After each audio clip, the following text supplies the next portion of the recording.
Abra sua Bíblia em Atos, livro de Atos, capítulo 9, a conversão de Saulo no caminho de Damasco.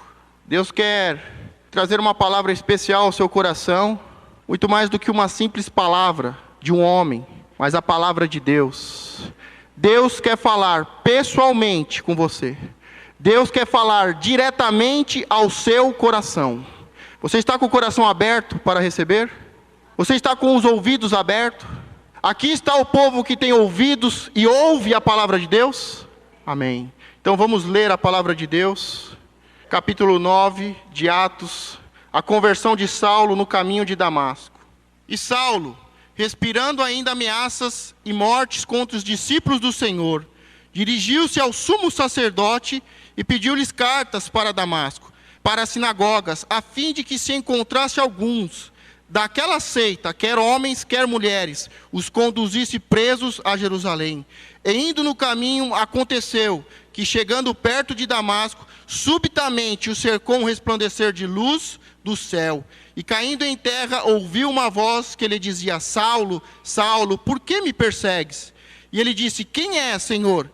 E disse o Senhor: eu sou Jesus, a quem tu persegues. Duro é para ti recalcitrar contra os aguilhões. E ele, tremendo e atônito, disse: Senhor, que queres que faças? E disse-lhe o Senhor: levanta-te e entra na cidade, e lá te será dito o que te convém fazer. E os varões que iam com ele pararam espantados, ouvindo a voz, mas não vendo ninguém. E Saulo levantou-se da terra, e abrindo os olhos não via ninguém. E guiando-o pela mão, o conduziram a Damasco. E esteve 3 dias sem ver, e não comeu e nem bebeu. E havia em Damasco um certo discípulo chamado Ananias. E disse-lhe o Senhor em visão: Ananias. E ele respondeu: eis-me aqui, Senhor. E disse-lhe o Senhor: levanta-te e vai à rua chamada direita, e pergunta em casa de Judas por um homem de Tarso chamado Saulo. Eis que ele está orando. E numa visão ele viu que entrava um homem chamado Ananias e punha sobre ele a mão para que tornasse a ver. Feche os seus olhos. Senhor meu Deus, te pedimos, meu Pai, que a sua palavra seja liberada. A sua palavra que é espírito e que é vida. Que ela possa ser liberada e penetrar no mais íntimo do nosso ser. No íntimo de cada ser, de cada pessoa que está neste lugar. Que ela possa tocar no espírito, na alma e no corpo. Trazendo libertação, cura. Senhor, que seja uma noite de encontro. Que seja uma noite, meu Pai, a qual o Senhor nos diga o que nós devemos fazer. Senhor, fala comigo. Ministre ao meu interior. Ministre ao meu íntimo, meu Pai. Palavras secretas. Palavras, meu Pai, que estão ligadas ao meu chamado. Palavras que estão ligadas ao chamado desta comunidade. Senhor, te pedimos, meu Pai, o seu respaldo. Te pedimos a sua unção e a sua virtude para que seja derramada sobre este lugar. Coloque, meu Pai, a sua graça, a sua misericórdia sobre cada um de nós e sobre todos os nossos familiares e a nossa parentela. É isso que te pedimos, meu Pai, em nome de Jesus. Amém. Esta palavra, confesso que é uma das palavras que eu mais gosto.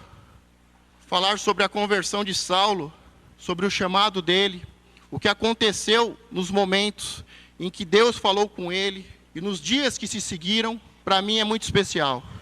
Para mim, além dele ser um grande homem, foi um grande evangelista.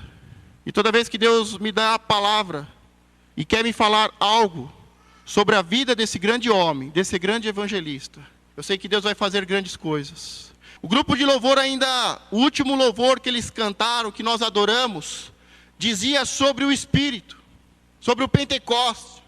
Jesus veio a essa terra e ele tinha uma missão a cumprir. E muitos acreditam que a missão de Jesus era vir a essa terra para morrer e ressuscitar.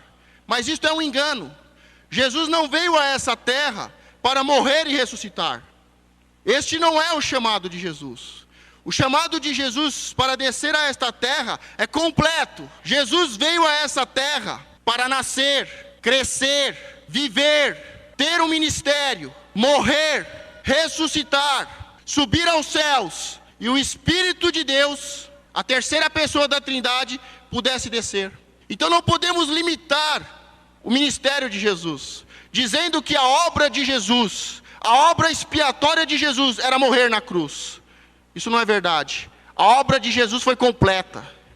Ele foi gerado como homem, nasceu, ele cresceu, ele teve que aprender, ele teve que passar por experiências, passou por perseguições, passou por momentos difíceis, passou por momentos bons, assumiu o seu chamado, foi batizado, libertou pessoas, curou, trouxe a palavra do reino e também morreu e ressuscitou. Depois que ele morre e ressuscita, ele ainda fica 40 dias na terra ministrando aos seus discípulos, ministrando a um grupo de aproximadamente 500 pessoas.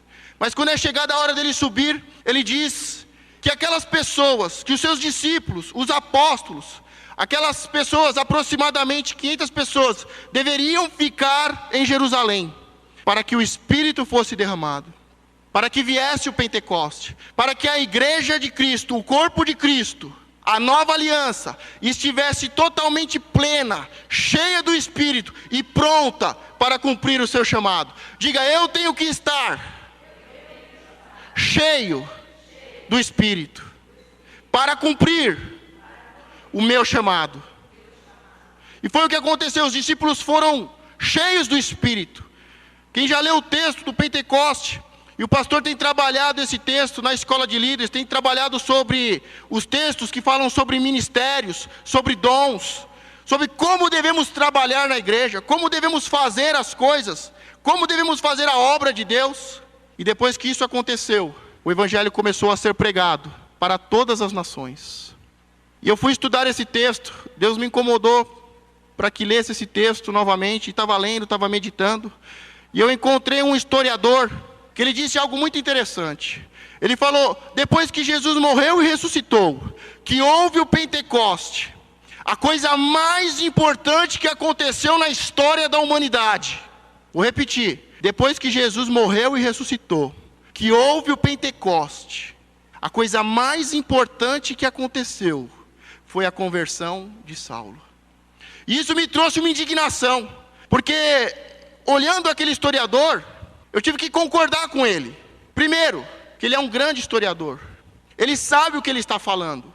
Ele sabe o que ele está relatando. Analisando a história, ele tem todas as possibilidades de dizer e de afirmar, e que é verdade.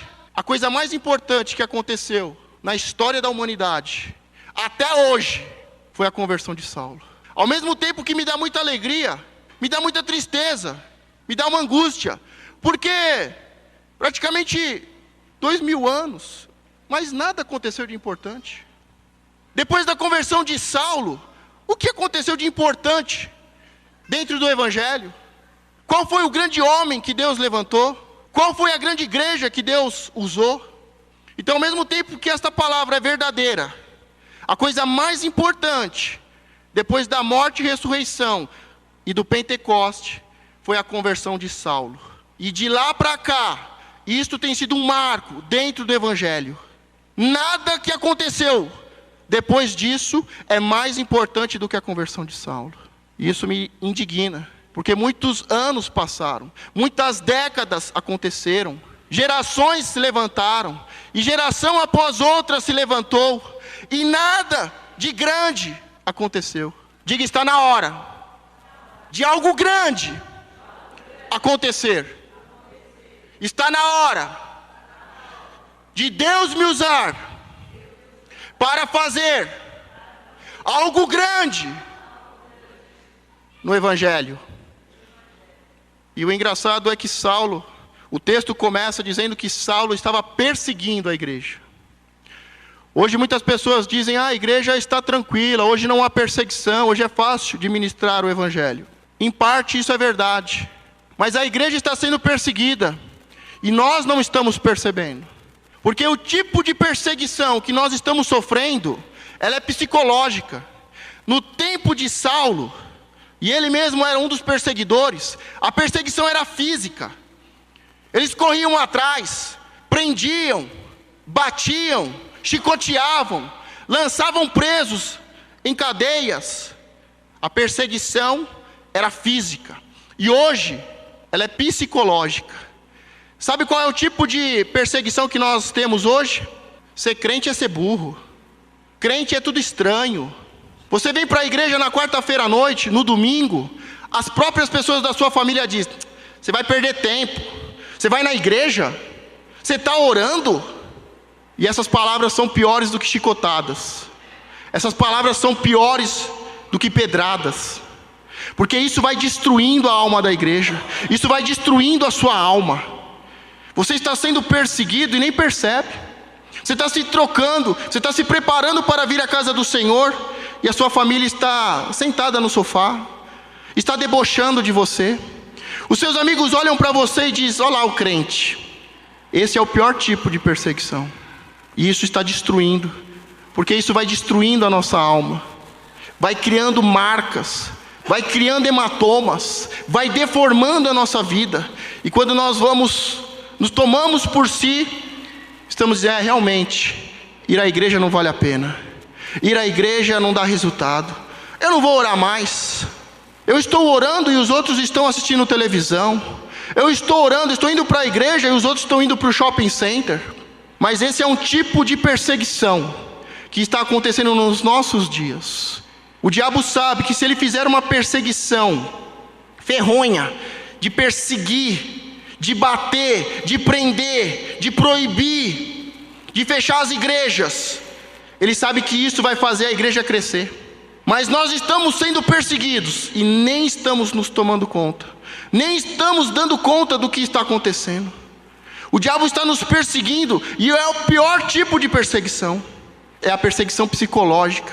O diabo está afrontando a sua alma, o diabo está batendo na sua alma, o diabo está ferindo a sua alma, para que você caia em cadeias, para que você vá para o deserto, para que você caia em maldição. Então não se distraia, não caia nessa história de que a igreja não está sendo perseguida, não caia nessa ilusão de que ninguém está indo contra você, que ninguém está indo contra, que não há perseguições contra a igreja.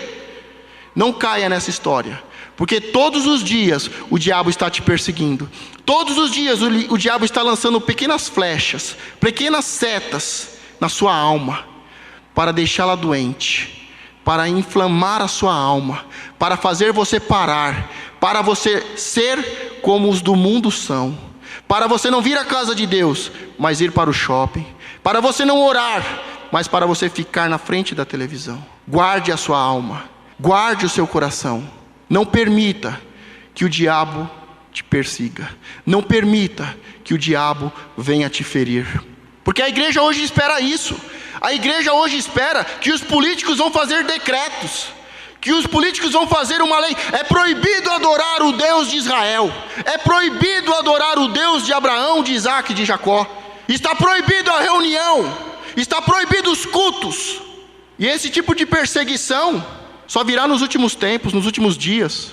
Esse tipo de perseguição só vai acontecer quando a igreja estiver totalmente doente, quando os açoites forem tão fortes psicologicamente, quando tomamos tanta pedrada, tanta chicotada na alma, que quando vierem perseguir nós vamos falar assim: tudo bem, pode fechar a igreja, pode fechar, não, eu não vou orar mais, eu não vou orar mais, eu não vou fazer mais nada, não, eu não vou mais para a igreja, eu não vou mais adorar a esse Deus. Aí virá a perseguição física. Então não deixe o diabo te abater, não deixe esse tipo de perseguição ferir a sua alma.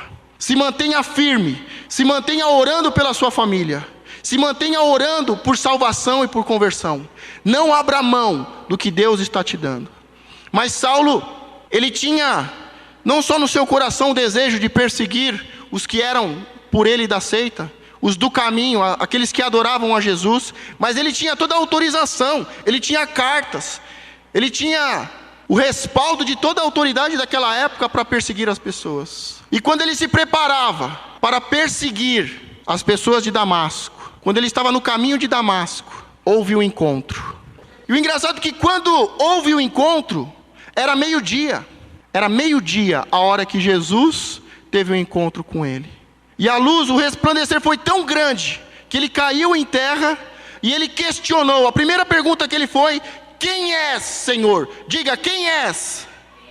Senhor. Saulo, ele não tinha dúvida que ele estava diante de uma divindade. Ele não tinha dúvida que ele estava diante de um anjo, de um ser espiritual, de um Deus, de uma entidade. Ele não tinha dúvidas disso. Ele queria saber quem era, se era um anjo. E para o espanto dele, era Jesus a quem ele perseguia.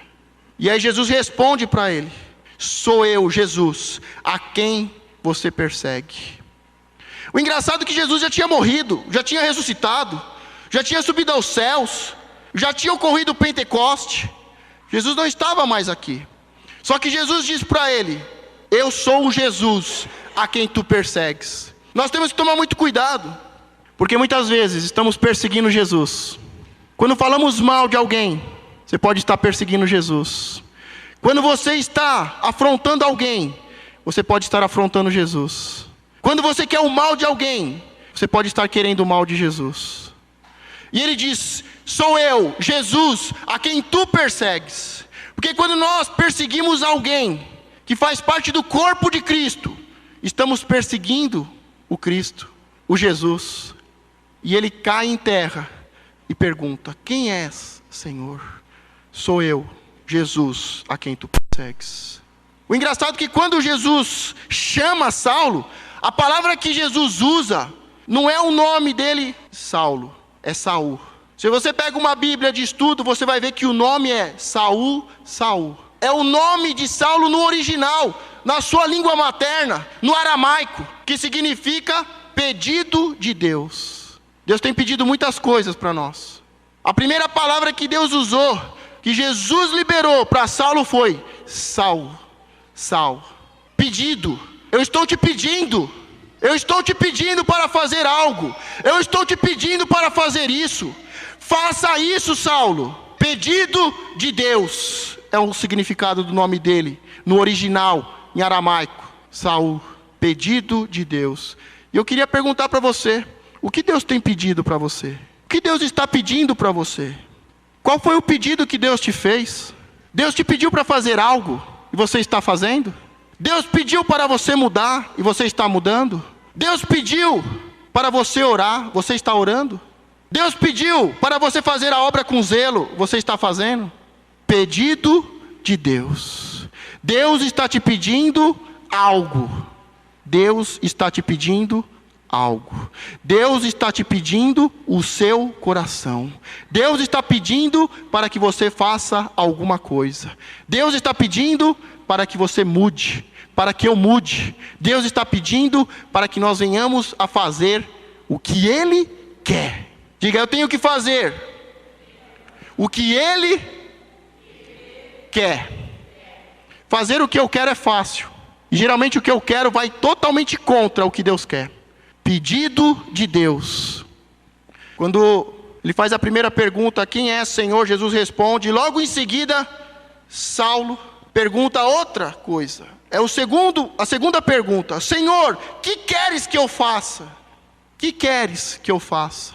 Foi um encontro rápido, foram poucas palavras. Imagine você caminhando no sol do meio-dia, praticamente num local deserto, muito sol, muito calor, e exatamente, aproximadamente, meio-dia, você vê um resplandecer mais forte do que a luz do sol, mais forte e mais quente do que a luz do sol. Você cai, e as palavras são: presente de Deus, presente de Deus, pedido de Deus, pedido de Deus. Senhor, quem és o Senhor? O que o Senhor quer que eu faça? E aí Deus fala com ele, termina esse encontro espiritual, e quando ele vai se colocar de pé, ele percebe que não está enxergando. Ele percebe que não está enxergando. E as pessoas que estavam ao redor dele não viram ninguém, mas ouviram aquela voz e ajudaram ele a ser conduzido. E durante 3 dias ficou sem comer e sem beber. E Deus deu uma ordem para que ele fosse à casa de Judas. E ele foi conduzido. E lá iria acontecer o segundo encontro. Diga: todas as pessoas precisam ter um encontro pessoal com Jesus. Mas aqui entra a segunda parte do encontro. A segunda parte do encontro. E é aqui que Deus quer te usar. Nós podemos olhar o texto e dizer, depois desse encontro, imagine essa pessoa, imagine esse homem, um homem mau, um homem que perseguia, que torturava. Em uns capítulos anteriores, ele assistiu Estevão sendo apedrejado, um homem perverso, mas ele teve um encontro com Jesus. Jesus conversou com ele, houve um impacto, houve uma conversa, houve uma revelação, houve uma ordem. Nós podemos dizer, tudo está feito. Jesus fez tudo. Jesus fez tudo. Jesus teve um encontro com ele. Jesus se manifestou com a sua graça, com a sua glória. Jesus conversou com ele. Jesus se identificou, eu sou o Cristo, o Jesus que você tem perseguido. Saulo pergunta para Jesus o que ele quer. Jesus dá as ordens, dá a diretriz. Nós podemos dizer, tudo está feito. Mas não é assim que Deus trabalha. Diga, Deus quer me usar. E aí, no mesmo instante, Deus começa a falar com uma pessoa que estava orando. Quantos estão orando aqui? Quantos estão orando por um familiar? Quantos estão orando por um amigo, por um colega? Então você está preparado para ouvir Deus falar com você. Porque Deus vai falar com você que está orando, com você que está buscando. E a Bíblia diz que Ananias estava orando. Eu fico imaginando as orações de Ananias. Não revela ali as orações de Ananias. Não revela. Só diz que ele estava orando. Eu não sei quais são as suas orações. Eu não sei por quem você tem orado. Eu não sei quais são os motivos que têm levado você a se prostrar, a adorar a Deus, a buscar intimidade com Ele, a expor, a derramar o seu coração, e com súplicas, e clamar a Ele por mudança, por salvação, por alguém, ou por você mesmo, pela sua família, pelas pessoas do seu serviço. Eu não sei quais são as suas orações. E as orações de Ananias não são reveladas. Mas eu fico imaginando, uma época difícil, uma época de extrema perseguição. E ele fica sabendo que há uma pessoa que está perseguindo os discípulos de Jesus. E eu fico imaginando ele orando. Isso não está no texto, mas eu fico imaginando a oração dele. Eu fico imaginando, Senhor, as coisas estão difíceis. Senhor, há muita perseguição. Senhor, eu não estou conseguindo pagar as minhas contas. Senhor, as coisas estão difíceis. Eu estou apertado, eu estou sem dinheiro. Um familiar meu está doente. Eu fico imaginando as orações de Ananias. Senhor, as coisas estão muito duras, estão muito difíceis. Há muita perseguição. Eu fico imaginando as orações dele clamando, Senhor, volta logo. O Senhor prometeu que voltaria e reinaria sobre o seu povo. E eu fico imaginando as orações de Ananias. Senhor, está muito difícil. Estou muito angustiado. As coisas estão apertadas. Eu estou devendo para o banco. Senhor, eu estou devendo. O meu familiar está doente. A sua igreja está sendo perseguida, Senhor. Senhor, cuida de mim. Cuida da minha família. Senhor, me abençoa. Senhor, volta logo, pelo amor de Deus. Por favor, volta, Senhor. Eu fico imaginando as orações dele. Mas Jesus fala com ele. Deus libera uma palavra para ele. E diz, vá à rua direita e procure a casa de Judas. Lá tem um homem chamado Saulo de Tarso. Vai lá, imponha as mãos sobre ele e ore, para que ele volte a ter visão. Vai lá e ore por ele. Imponha as mãos para que ele volte a ter visão. Diga, visão. Tem muitas pessoas que estão cegas. Há muitas pessoas cegas, tomando o caminho errado. Há muitas pessoas na igreja, tomando o caminho errado, porque estão cegas. Saulo era um desses. Ele achava que sabia tudo. Ele tinha conhecimento, ele andava com pessoas sábias. Ele foi educado, ele foi ensinado pelos melhores homens, pelos melhores mestres da época. Ele aprendeu tudo. Ele aprendeu a lei, ele aprendeu os regulamentos.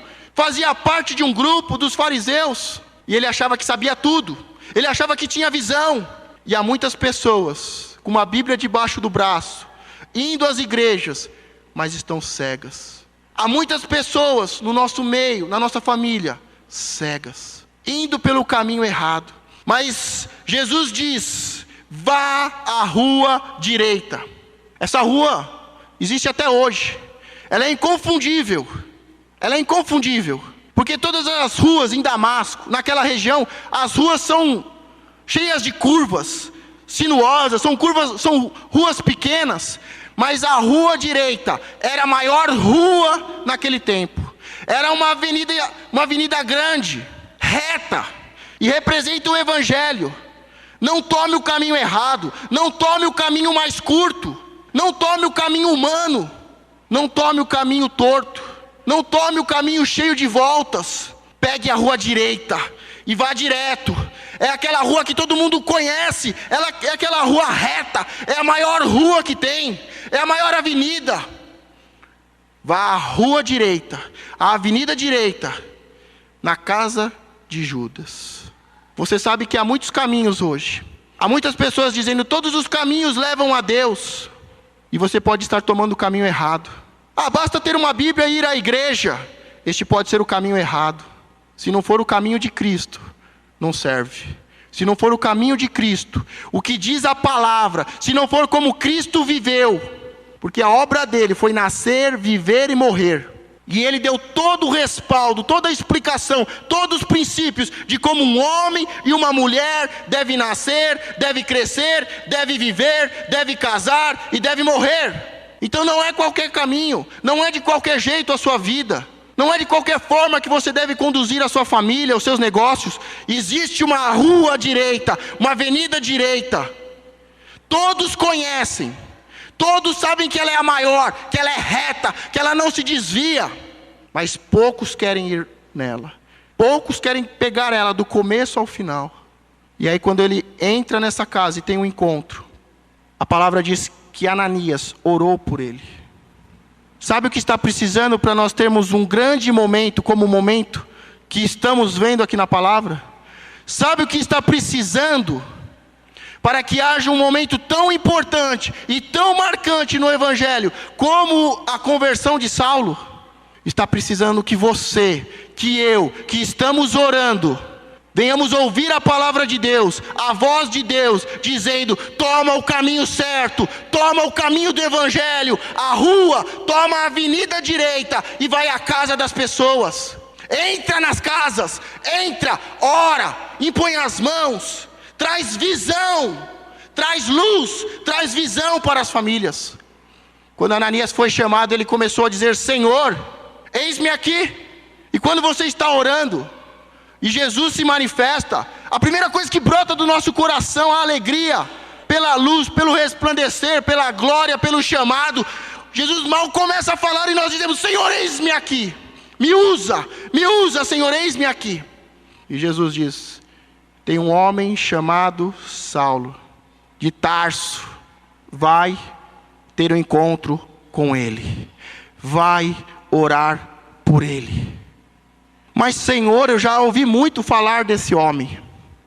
Esse homem tem perseguido a muitos. Não importa se é homem ou mulher, ele tem perseguido. Ele tem batido, tem lançado cadeias, tem levado às prisões. As pessoas que estão te perseguindo são as pessoas que estão ao nosso redor. As pessoas que estão me perseguindo, que estão te perseguindo, que estão perseguindo a igreja de Cristo, são as que estão ao nosso redor. Nós conhecemos ela. Quando Jesus fala, vai lá na casa de tal pessoa, vai lá na casa do seu parente, você sabe quem é. Você sabe onde Jesus está mandando você ir. Você sabe o que Jesus está pedindo para você. Saul, Saul, pedido de Deus. Pedido de Deus. E aí ele dá todas as justificativas. Ele passa todo o relatório de Saulo. E Jesus diz, vai lá. Porque ele é o escolhido. Eu escolhi ele para ser um vaso usado por mim. Sabe quem Deus quer usar para mudar a história da sua família? Deus está procurando pessoas para mudar a história da nossa geração. E você conhece essa pessoa. Você tem orado. E Deus tem mostrado para você. E eu estou aqui para fazer um desafio. Eu sei que quem Deus está falando para nós irmos lá, é a pessoa que debocha da gente. É o seu familiar que goza de você. É aquele que diz, eu sou mais esperto que você. Enquanto você está na igreja, eu estou me divertindo. Enquanto você dá a sua oferta na igreja, eu estou gastando com bebida, com drogas, com prostituição. São essas pessoas que estão nos perseguindo, que estão perseguindo a igreja, que estão ao nosso redor, que nós conhecemos e sabemos quem eles são, que nós sabemos o que eles têm feito. É essas pessoas que Jesus está nos enviando para orar por elas. E eu estou aqui para te desafiar, porque se tem pessoas aqui de oração, e tem pessoas orando e estão ouvindo a voz de Deus, eu estou te desafiando hoje, para que você possa ir lá na casa da pessoa que você está orando, de você ir lá no emprego da pessoa que você está orando, de você ir lá na escola da pessoa que Deus está te mostrando. Eu estou te desafiando a ir falar com a pessoa que está te perseguindo e orar por ela, porque essa pessoa, neste exato momento, ela está tendo um encontro com Jesus. Eu vou repetir de novo, vou falar de novo. Essa pessoa, nesse exato momento, ela está tendo um encontro com Jesus. Vou falar de novo, porque nesse exato momento, essa pessoa está tendo um encontro com o Cristo Jesus. E nesse exato momento, a palavra está sendo liberada para que você possa ir lá, orar, orar, orar, orar por ela. Ananias começou dizendo: eis-me aqui. Você pode dizer: eis-me aqui, Senhor.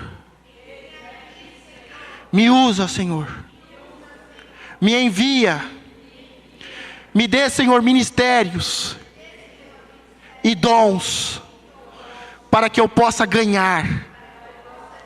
A tua palavra diz que o sábio ganha almas, e eu vou ganhar toda a minha família. Deus tem nos dado sabedoria. Deus tem derramado sabedoria neste lugar, como nunca vi antes. Como nunca vi antes. E cabe a nós usarmos ela da forma correta. Porque se pedirmos, Ele dará de forma abundante, como tem dado, como não deu em nenhum outro lugar. Como tem dado a você, não deu para mais ninguém. Mas temos que usar da forma correta essa sabedoria, para ganhar os nossos familiares.